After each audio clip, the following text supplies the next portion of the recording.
You know, Oakland is a city that loves peace and progress. Most of the people, 99% of the people who were out there, both police and demonstrators yesterday, were peaceful. I'm really saddened by what happened. The fallout continues over Tuesday's violent clash in Oakland, California between Occupy protesters and law enforcement. And now Oakland Mayor Jean Quan is backing off her initial tough talk, commending police action. Quan first praised police for shutting down a protest camp that led to chaos in the streets. Now she says she is committed to minimizing police presence in the protest area in hopes of building a community effort to improve communications and dialogue with the demonstrators. Oakland police used tear gas after officers were hit with bottles and other projectiles. Rubber bullets and flash grenades were also reportedly used on protesters by other law enforcement agencies. And authorities say they are investigating an incident involving 24-year-old Scott Olson. Olson survived 2 tours of duty in Iraq. He's a veteran. He was critically injured with a fractured skull after getting hit with a projectile.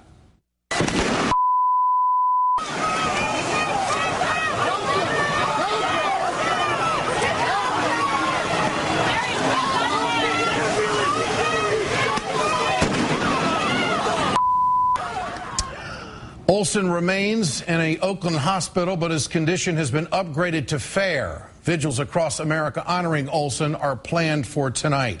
Joining me now is Joshua Shepard. Josh is a friend of Scott Olson and was at the Occupy Oakland protest with Scott. He is also a veteran of the United States Navy. Great to have you with us tonight. I appreciate your time, Josh. Thank you. The LA Times is reporting that Scott will undergo surgery to relieve pressure on his brain. Can you tell us anything? Do you know anything about that? Yes, Scott was removed from his breathing machine. He is listed in fair condition, but yeah, it is still a very significant injury, and we're maintaining optimism. But we are still very cautious. Josh, what happened? Explain to our audience tonight what you went through, what you saw. I arrived in Oakland after the protests had already began.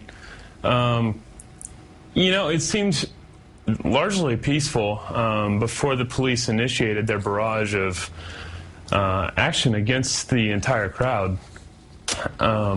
It was the first time I'd ever experienced anything like that. I served in the Navy. I was a computer tech on board a ship. I'd never seen combat. And as much as I can tell, that was as close to a war zone as it could have gotten. I wasn't aware until after we regrouped a couple blocks away that it was, in fact, Scott, my friend, who was hit and injured.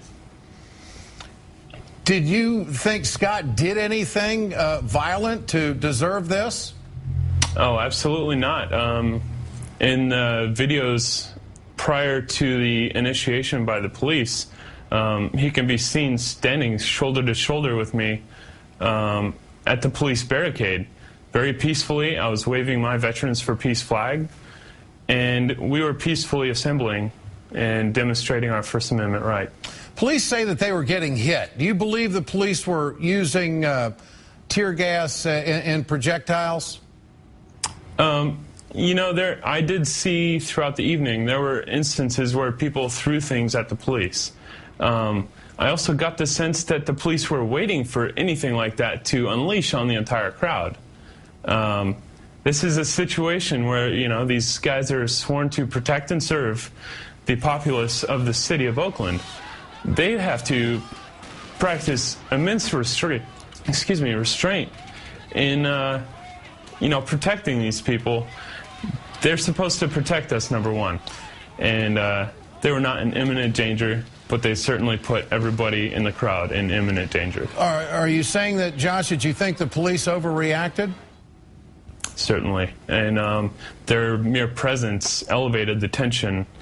And judging by the reports of what it may have cost the city of Oakland to put on such a show of force, it's extremely just confusing to me at such a time in our economy and our nation.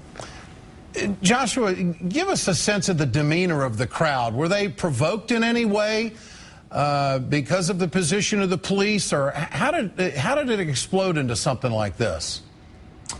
Well, I had been down to Occupy Oakland prior to the raid early on Tuesday morning.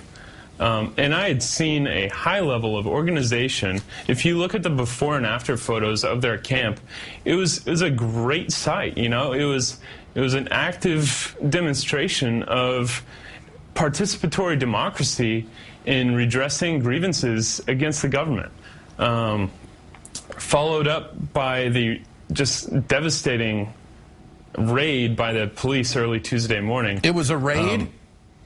Absolutely, yes. It was a coordinated tactical raid on the camp at Franco-Gawa Plaza. The mayor says that she stands with the movement, and the police say that they are going to investigate what happened to Scott. Is that enough? What more should they do, if anything? Excuse me. It sounds like evasive posturing to me.